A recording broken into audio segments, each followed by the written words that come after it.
back everybody to some Planescape Torment. I'm gone. Find me here in the lower ward after this rescuing Morte here. I'm gone. Some Harmonium officers strolling by. Hello, hello. I was thinking about what I can do today, and I'm I gone. think what I'm going to do is I'm going to first of all recruit another character from my little group here, and then I'm going to go start doing the Godsmen line quests. I'm gone. So take a stroll around here because I need to get past all this area and off to the Clerk's Ward, I believe, in order to do so. Can I move through here? I think I'll move through here. I'm gone. Done. There's the exit. Not Done. I mean, I can move through here normally, can't I? So I can almost. I haven't gotten through here before. Oh well, guess it's the wrong way around. I'm gone.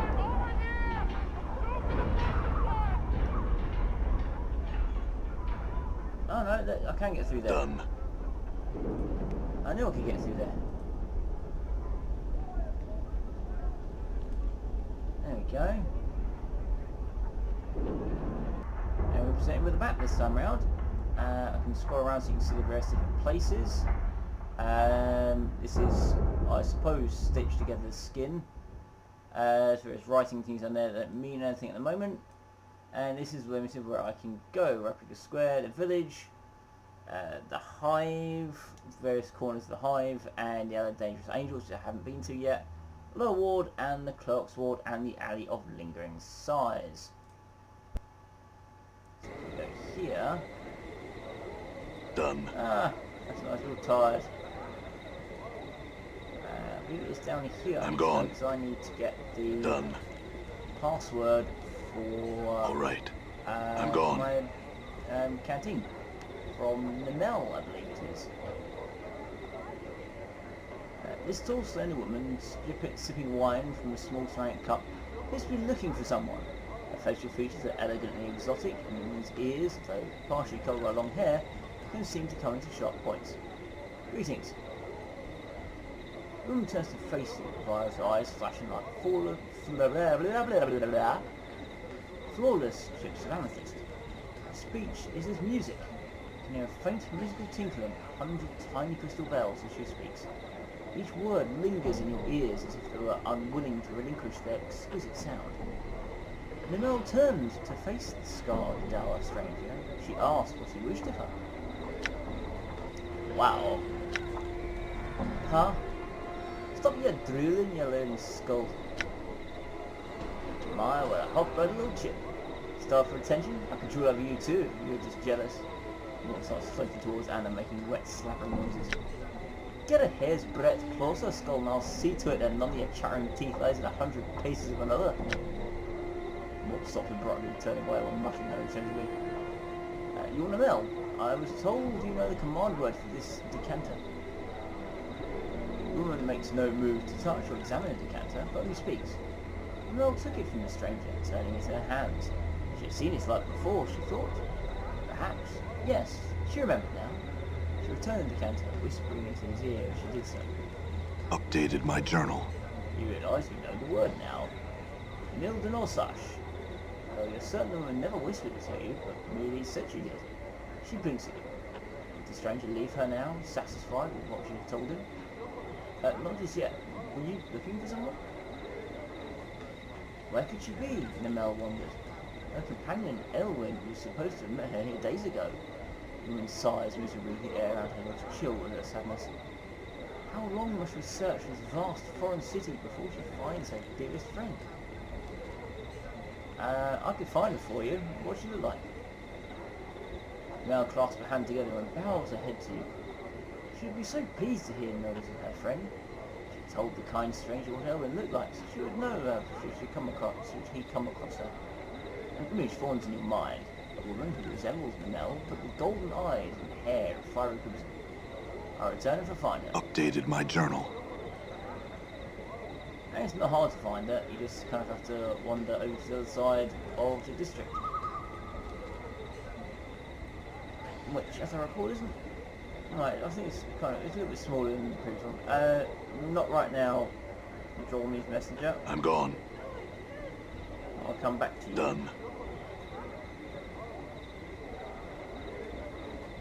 Another Harmonium Guard there. I'm gone. And something, and here we are. It is a bar and Aylwin. This tall, slender woman occasionally looks up from a cup of wine to stand surrounding patrons and passes by. Her facial features are elegantly exotic, and her eyes, a brilliant golden colour, catch the light, sparkling as she looks about. Greetings. She regards you carefully for a moment before replying. She speaks slowly and carefully, avoiding direct eye contact with you. I, Aylwin, return your greetings. Aylwin, your friend Namel is looking for you. Updated my journal. She begins to smile, but then covers her mouth with her hand and looks down at her drink. I, Aylwin, am most pleased to hear of Namel. Might I, Aylwin, persuade you to tell her of this place? Yeah, sure, I'll do that for you. Updated my journal. She looks at you directly, and for just the briefest of moments before she casts her eyes back down to her drink, your senses are washed with a warm, comfortable feeling, pure happiness. I, Aylwin, thank you. Of course, no problem. Let's just go all the way back over here. I'm gone. Let's get that sprint on. Somebody drives past on a motorbike.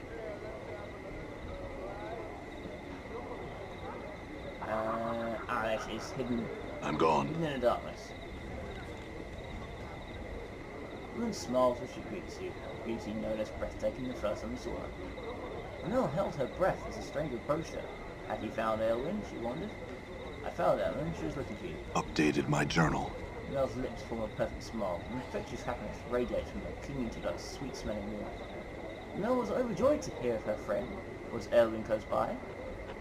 She's at another cafe east of here, across the Park Road. Manil thanked the man for the wondrous news.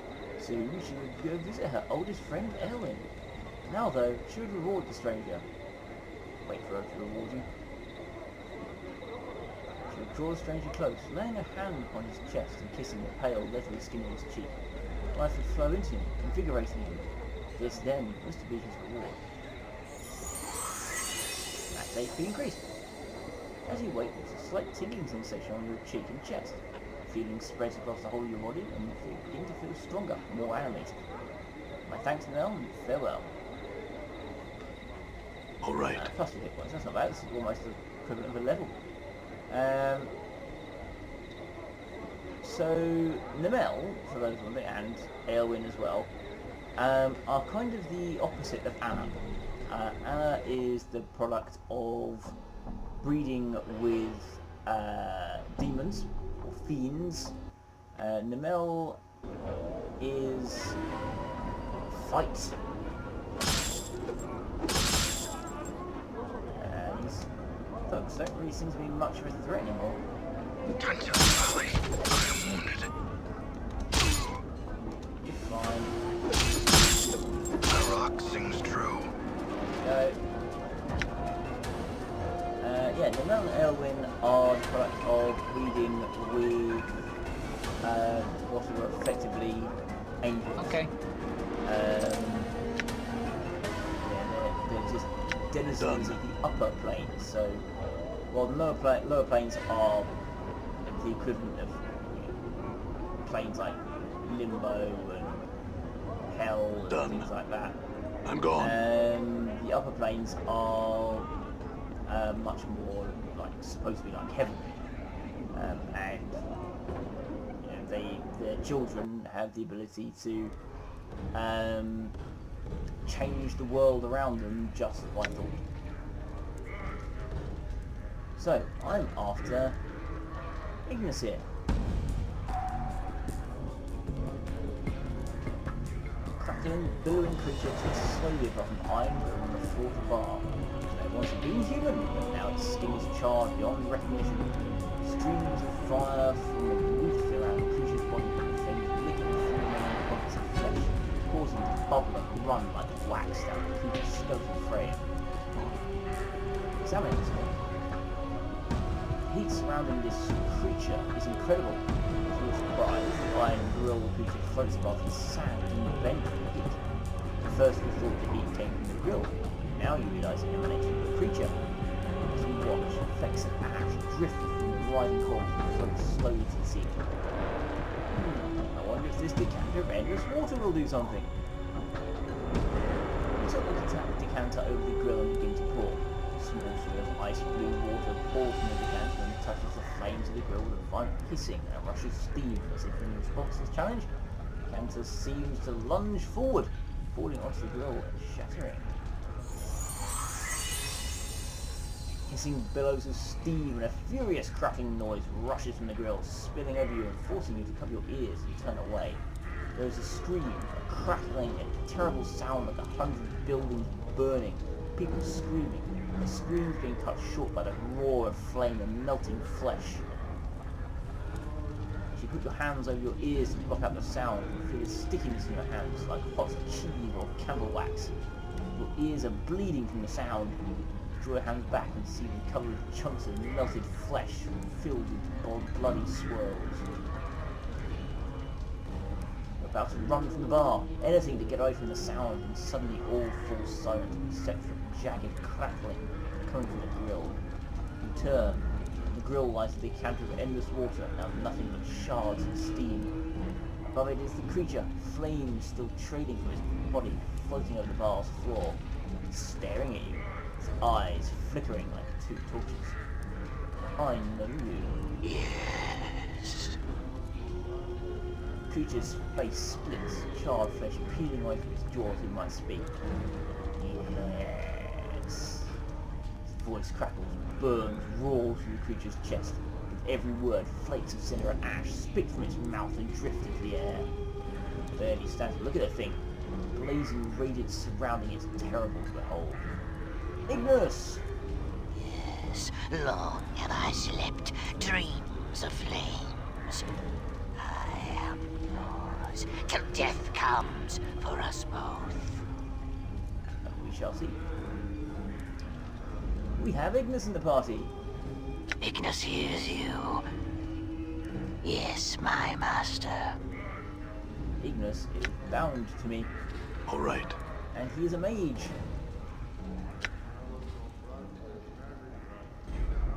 He also is a ranged combatant. All right. Unlike All right. in lots Done. of Done. D&D settings, you'll find that mages All right. are close combat. I'm gone. Their spells obviously allow them to fight from a distance. In this particular game, it's changed specifically for him. That he as a mage doesn't get involved in close assault. Done. He just sits back and throws fire at people. Because he literally is one with fire. He is the ultimate expression of pyromania. Anyway, we need to rest up because we're getting quite a bit hurt here. So if we go and have a chat to Giltspur over here, I believe he can offer me places to stay. And also he can get me into the Godsmen. You see a florid, boisterous man. He's shouting and carrying on like there's a war about to come through. Like he's got something lodged in his intestines. Like he's too excited about something to talk in a normal tone of voice. Ooh, an auction. Maybe we can sell Anna here. I'd gut you if you had something to gut, Skull. It must be love. It's love, right, boss? Leave it off, you two. I need to ask some questions here. His rapid-fire delivery makes it difficult to understand him. You, sir, you there. You look like you can use something. I'm not quite sure what it is yet, but give me some time. Give me time, and I'll have it figured out on the spot. You need rooms? I got rooms. You need supplies? I got supplies. What are you selling? Here we go. This is the inventory. Let's just get some stuff started off. Stuff my gauntlets and teeth, because like I said before, I don't need them. Copper earring, copper bracelet. Copper that. That's just a regular battle axe. Nothing special about that. So I don't think there is anything special about that battle axe. I'll leave it for the moment. Pipe. Hang on to that. Silver earring. I still haven't figured out how to use ancient copper earring. What has it got? Oh no, it's a magical axe.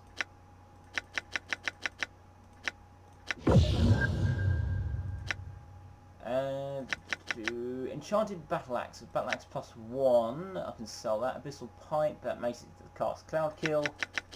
And a Tira Salary die.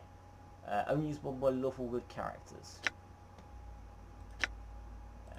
Sell that. dak'kon, you got anything on you? Tome of Blood and Ash I could sell, but I'm not going to. It's just a mace. Nothing there. Anna, anything? Nothing there. Ooh, no, don't want to steal from you yet. Copper earring, sell that. Bracelet, sell that. Regular battle axe, sell that. Enchanted punch daggers, I've already got something better on her. Keep the bone charm, infinite recall charms, those are fine. And he's got a couple of spells, cheese, stinger earring. +2 to armor class, just a straight +2. Could be useful for myself, could be useful for Anna. I shall, however, take a merchant room to rest up in first. There we go. Right, now, let's get some jobs off him, because it's the only way into the Godsmen area. Do you have any jobs to do? I certainly do, friend. I have a little errand for you to run. If you'll take it, I'll need your 50 coppers. All you do is run this handbill over to the print shop and I'll scoff a little pen and print up 100 copies for me. Here, take it.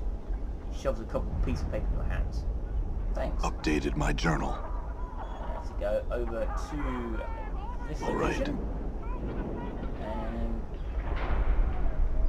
And yeah. Missing his fire. He really loves fire. If you hadn't guessed. Really, really loves fire. I'm gone. I'm gone. And then get this little bit running here.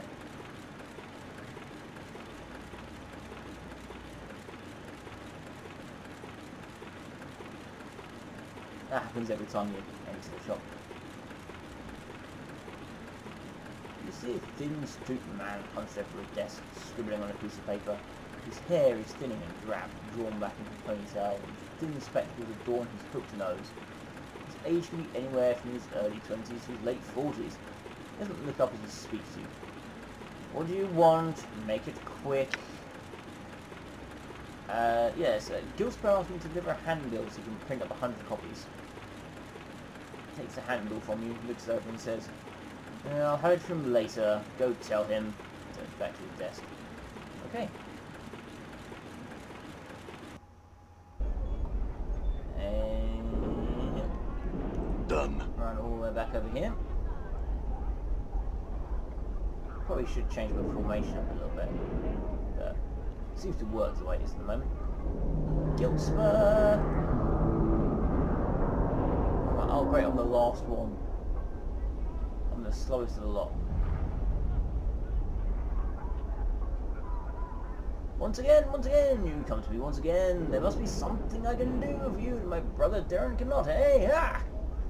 Handbill is printed. Printed? Terrific! I knew you were the man for the job. Here, take this message from General Darren at the Foundry. I'm sure you'll get to receive it, and you'll be glad of 100 coins you'll get in return. Updated my journal. Okay. Foundry is I'm gone. over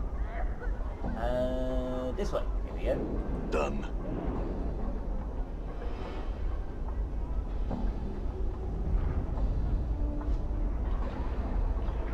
While I'm here, I'll just do a little bit of a thing here for dak'kon. It's kind of a show of his importance to people of his species. An Arzi over here. She is a sickly, ill-dry woman. She's hunched and bent, and a constant coughing is an obvious source of pain to her. She holds a handkerchief that is practically soaking with blood, tissue, and phlegm to her face. She spies you and hisses. Sorry, who are you? She stares at you and speaks a few mumbled words to dak'kon. dak'kon glances at you and says, she cannot understand your speech. She says she is dying. What's she dying of? Her name is Anazi. She says she used to work as a meat curing house here until a half month ago when the illness became too much for her. She was abandoned, evicted from her home, and left for dead. Speech pains her, and illness has crippled much of her mind. She says there is nothing she can give you of value. And? Know that she will not recover. I can put her out of her misery. That is all.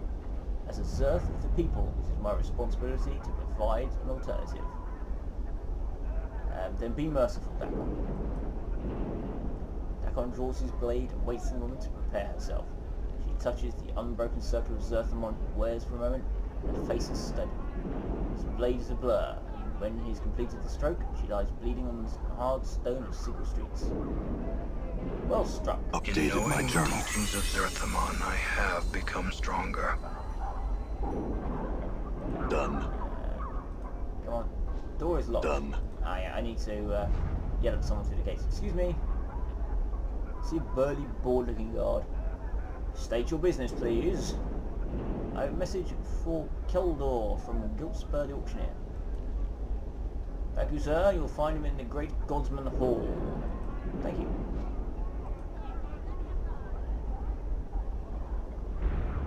And stroll up and in.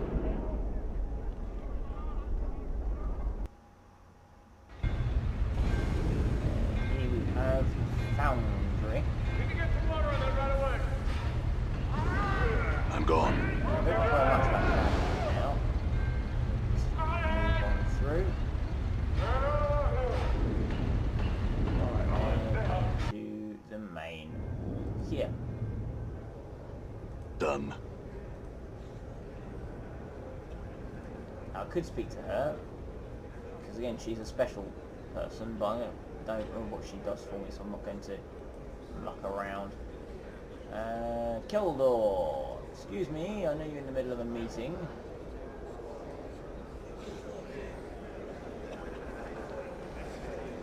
This is a sturdy man. He looks like he's just bursting with vitality. His face is tanned and lined, and his black beard begins to show hints of white. Hail, stranger, and well met. What can I do for you this fine day? I have a message for you from Godsmen the auctioneer. Message, eh? Takes a note from you. Very well. Tell him the message delivered. Anything else you wanted? I had a few more questions if you don't mind. What do you want to know? Who are you? Who exactly are you? I know your name's Keldor, but, you know, he smiles broadly. My friend, I am Keldor of Durian, one of the faticums of the Godsmen, nominally in charge of this place while our true high-ups have gone in conclave. What can you tell me about your faction? He smiles, his face creasing in wrinkles. Would you like to know about us? How do I join? You should join the Believers of the Source. You must complete 3 quests. The first quest is this. You must go to the Forge and create an item. This will show that you are capable of seeing the possibilities inherent in even a base lump of iron. You are capable of bringing forth something that will stand the test of time. It measures your vision and your ability to make potential actual. Talk to Alyssa, the Foundry supervisor in the main Foundry, to see how it works. I will Updated my journal. Stop staring at my tail, you skull! I'm gone.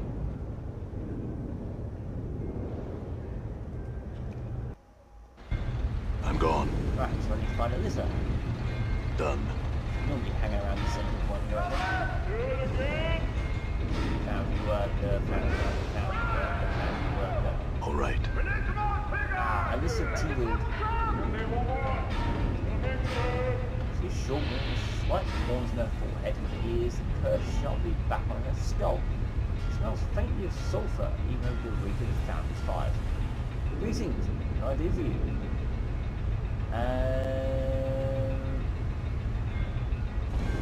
Who are you? I'm a Lizard Teal, supervising this area. This area being the main foundry of the Great Foundry, where much of our current public work takes place. The foundry is larger than this, of course. We have a large contract we're working on, and we're sworn to secrecy, so most of the work out is off limits. Okay, if I have another question, it's alright. I need to use the forge. Certainly. Make sure you have the proper items for it. Protection from the flames, tongs, hammer, and of course, iron ore. And where can I get them from? Can't find them lying around somewhere, you'll have to buy them from the clerk for a nominal price. And I think you can find them lying around, you can, well, technically steal them off people. I'm gone. It's easier just to head over to the clerk here and just claim them. Buy some more. I mean, I'm not exactly poor at the moment.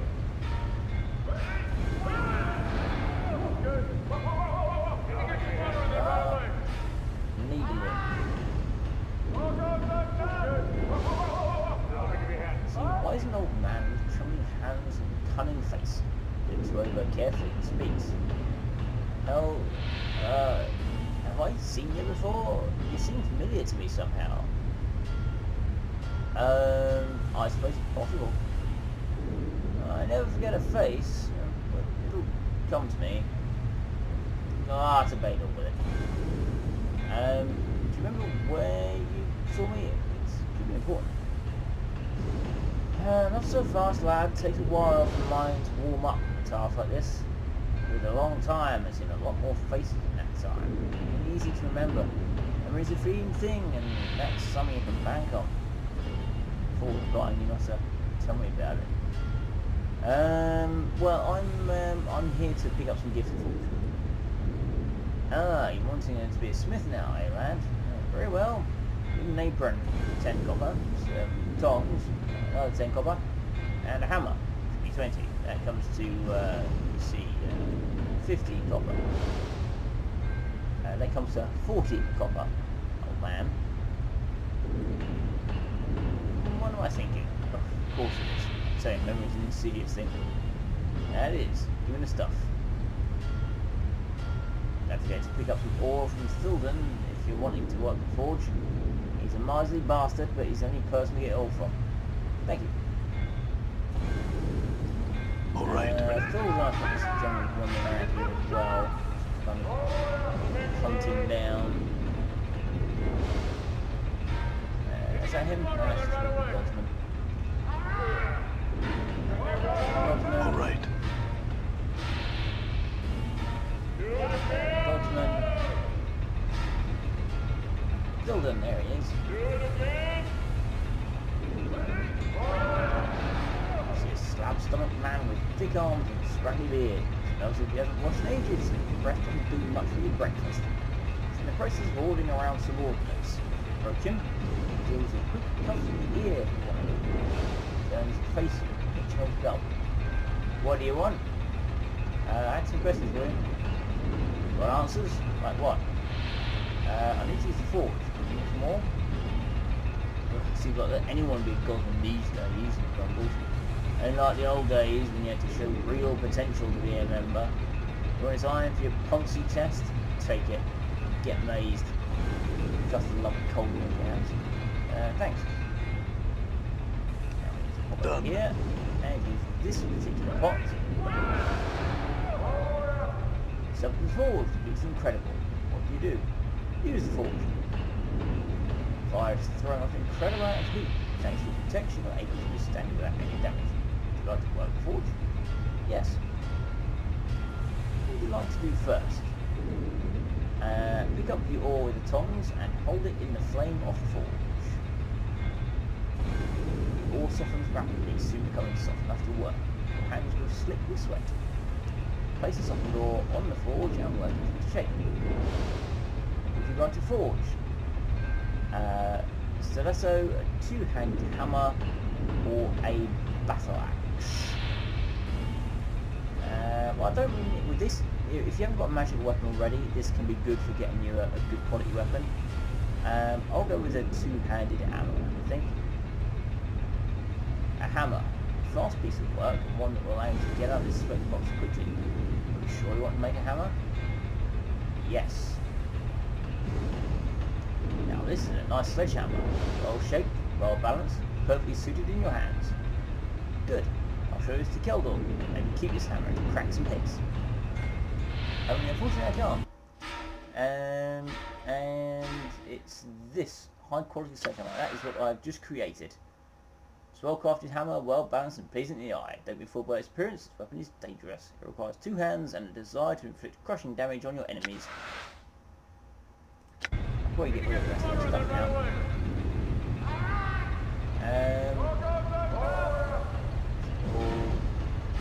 Pop back over here. I've done it. I've crafted a hammer for you.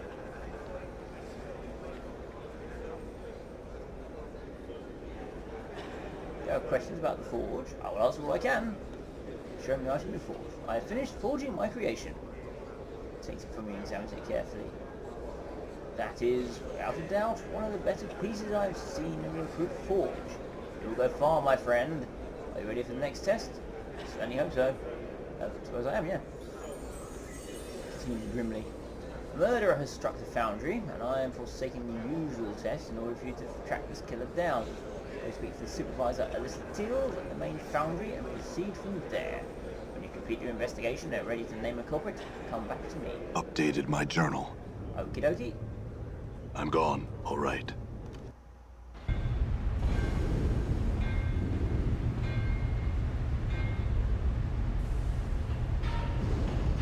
And murder.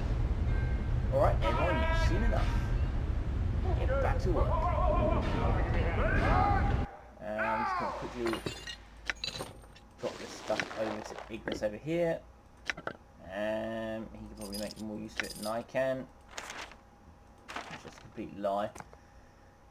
But I need to free up a little bit of space for my inventory there. Done. And listen, before you go anywhere. You again? What do you want now? My apologies for my impatience, but we're on a schedule here.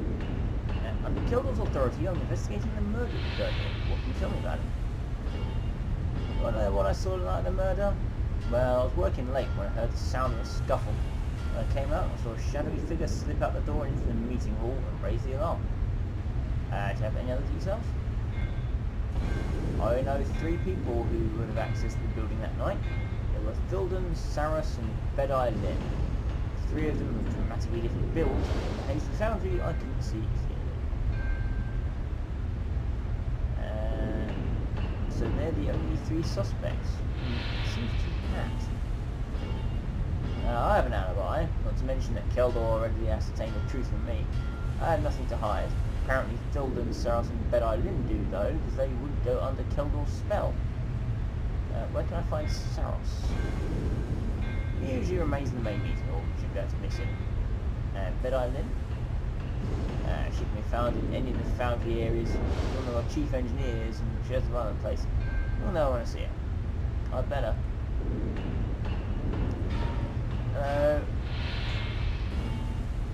Should investigate the murder, eh? Can't say so sorry to see that bastard taken down. There wasn't anyone who didn't have it in for that bubba. Where should you look? I don't know. But you have more you'd like to tell me, don't you? Yeah, well, Smith looks around furtively. The best bet might be to start with the supervisor. She's a little pig these days. I don't think she did it, but I think she might have an idea who did. I believe you have to go back here. Put your back into it, man. And then up here, it looks like a wall, but it's actually stairs.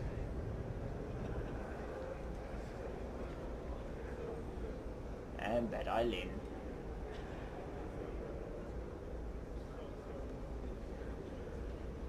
You see a severe woman with flaming red hair pulled back tight, giving her face a stretched, nervous look.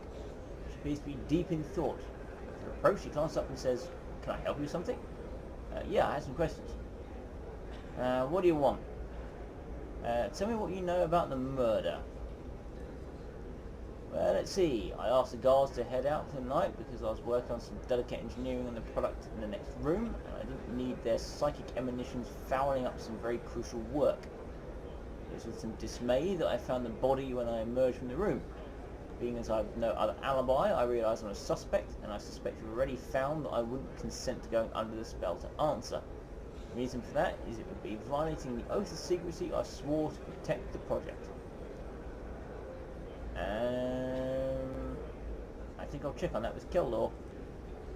You do that. You'll verify what I've told you. He administered the oath to me and he knows his power. Very well. That down there, that's Saros down the bottom there. I need to pop down and see him. Come on. Done. There we go. Saros.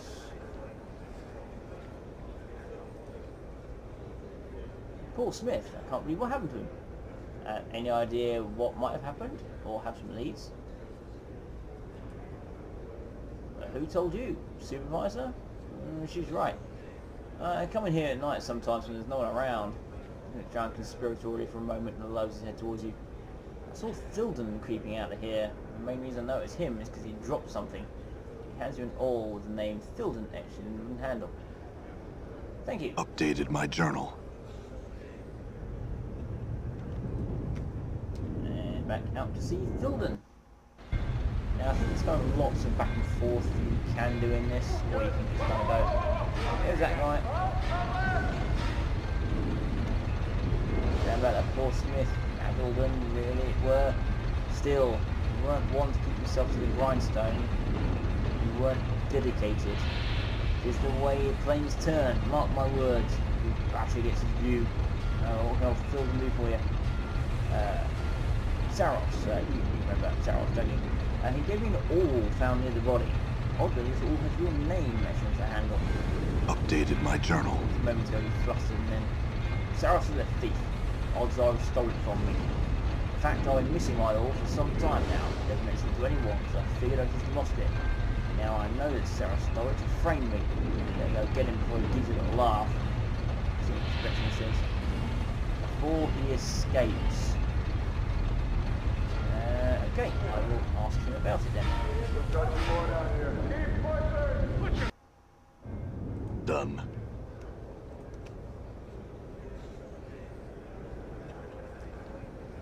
Here is Saros.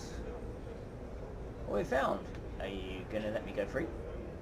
Thilden says you planted the awl at the murder scene and that you're trying to frame him for the murder because you two disagree. Of course he'd say that, just because he's guilty and wants to make sure you look someplace else. I saw him kill that man. Sure, we disagreed, but that doesn't mean I want him dead. Just because he's a total Burke doesn't mean he should be arrested. He should be arrested for killing Avelden.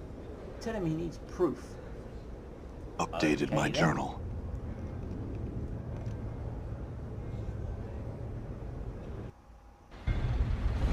All right. Thilden. What a little lick spit will tell you. Shoot the lies. Tells me he's not afraid. In fact, he says he personally wants to be killing Paul Smith. He what? I'd say that boy's a thief and a murderer and you don't believe me? What if I told you the lad's an anarchist too, a member of the Revolutionary League? If that were true, I'd see to it that he's brought to justice. Updated my journal. Well, it is true. I swear by the sacred eyes of my poor dead mother. Him and that engineer, Bed-Eye Lynn. They wanted to recruit me. I told them I'd join them because I wanted to catch the turncoats. I did my duty by my faction. But then, well, I decided it just weren't right for me to do that. That's when I decided they were going to see me swinging from the leafless tree. Interesting. Yet ultimately unbelievable. It just sounds too far-fetched. I'll look into that.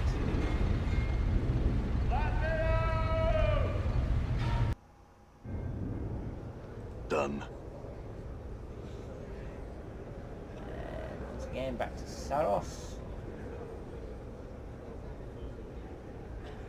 What have you found? Are you going to let me go? Thilden tells me you and Bedai Lin are anarchists, and that you're trying to frame him because he turned down an offer to join you. Saros pales. She has nothing to do with this. I did it on my own. But the truth is, Thilden shoved Avalden into the gears. I put the old there to make sure everyone would know he was there, because I'm just a kid and no one believed me what I was saying, alright? I admit I planted the all, but I only did it to make sure he got punished for his crime. Then I'll make a decision on how to tell Kaldor about this. What is the decision? You'll see when I've told him. I'm gone.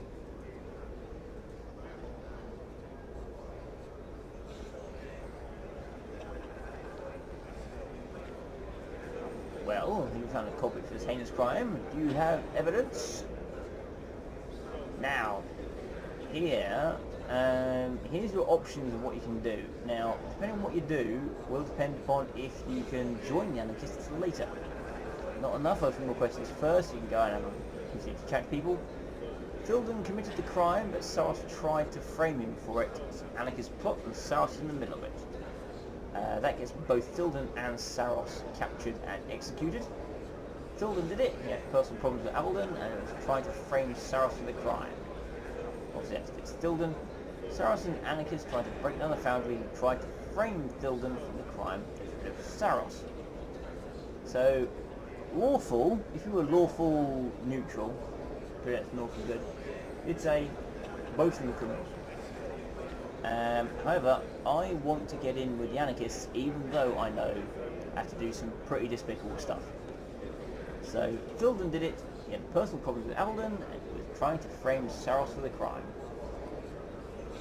Shakes his head. I've never believed it as Thilden. Trust your investigation was thorough, and I trust you. Allow me to summon the guards. Updated my journal.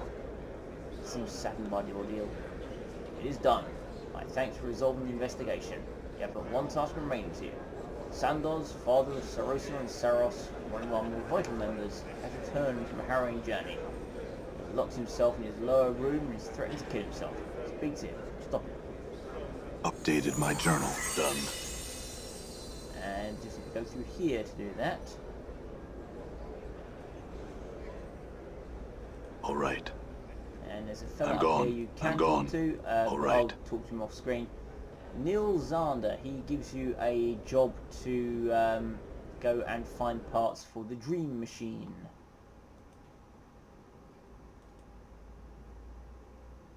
Greetings, sir. Did Keldor send you? Sandoz came up here and he's been raving and muttering behind the door all day. Hope we do something for him. We'll see about that. Sandoz, I need to talk to you. Muffled voice comes from behind the wall. Go away. Are you Sandoz? Who else would I be? These are my rooms, this is my faction. This is where I'm going to die. Tell me about yourself, Sandoz. Good luck, no one really cares. That basically just gets him to kill himself. Said I should come talk to you, I guess I don't want you dead. Just gets him to go, sod off. Tell me about yourself then. You want to talk? Is that what you want? How about you listen? The voice pauses and then gathers steam. What's the point of it? That's all I want to know. Why do we do the things we do? What's the thing that keeps us driving, Pride. Pride and ego. We keep telling ourselves we can be something, that we mean something, that there's a reason we're here. But in the end, it's all just blackness. I've seen that final blackness and there's no reason to deny it. Yet we keep pushing on out of our foolish pride. There's no reason for it. Did you ever consider you became a Godsman for a reason? Well, what do you mean? You found a reason once. You believe that all we face is a test. You believe that we're here to push past that final blackness, to overcome it. Don't tell me you've gotten weak now. He barks out a sharp laugh. They taught you well at least. Let me think about this. I hope you got some time. All the time in the world, Sandoz. When he speaks again, the voice sounds a little more balanced. Go down and tell Keldor you've talked some sense into me. I want to see him eventually, but you've done your job. Go now.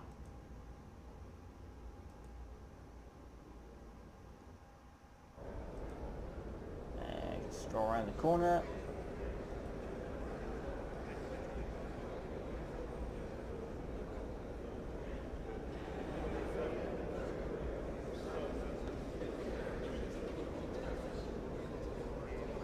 succeeded in convincing him that life is worthwhile. I have succeeded. He's regained his zest for life. Updated my journal. You have succeeded. Glorious news. Congratulations, my friend. You have proven yourself worthy of joining the Godsmen. Would you like to take the oath now, or perhaps wait until later? I'll take it now. The oath. Life's tribulations are tests. There is nothing I encountered that is not a lesson. Pain is the multiverse's way of reinforcing a lesson. What I hate most in others is a reflection of what I hate most in myself. I will act to activate my potential to aid others in achieving their goals. I remember that divinity spark is present in everything. I swear fealty to the believers of the source and their goals, never to forsake them. I swear the oath. Keldor smiles. Welcome to the Godsmen lab. Do you need anything from me now? Not right now, thank you. Updated my journal. Speak to your fellows. They may well be gods someday. So there you go. I have joined the Godsmen. Next, I'm going to stop here because I need to speak to Bedai Lin. She and Taros are both anarchists. And Bedai Lin is your way into the anarchists. But you have to forsake the Godsmen to do so. However, I will do that later, as there's not really a lot else you can do in here, really. I mean, you've signed up with a faction. There you go. All life springs from the same divine source, ascending and descending in form as the cosmos tests it. So, if I'm right, it's kind of like Buddhism. Could be right, could be wrong, I don't know. But that'll do for now. Next time I'll stop here. I'll do Bedai Lin. I'll get in with the anarchists, and I'll probably do the dream quest over here, because that gets me, I believe, a communication with the Night Hags, which I need to progress. Until then, thank you for watching this latest episode of Planescape Torment, and have a great night.